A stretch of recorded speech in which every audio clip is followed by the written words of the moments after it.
The Morimoto XB LED headlights for the 2018 and up Ford F150 work with both the halogen and the factory LED vehicles. Now, if you've got a halogen F150, you don't have to make any of these modifications. You can simply plug all of these connectors into the truck, mount the headlight, and away you go. If you've got a factory LED truck, you do need to install this LED harness to make everything work properly, and I'm going to show you guys how to do that.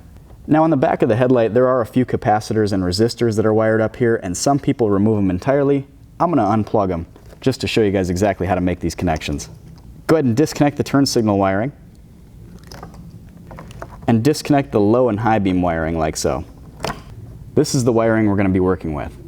Now, take your LED conversion harness and you'll see that every plug on the harness does go to a plug on the headlight. Remove this protective cap for this orange wire, plug it in like this. Plug in your blue DRL wire like this. Plug in your turn signal wiring like this. And finally, you can plug in your low and high beam wiring just like this. At this point, this end plugs into the vehicle and you can mount and install your XB LED headlight. Go ahead and tie up any extra wiring or remove the capacitors and resistors entirely from the headlight.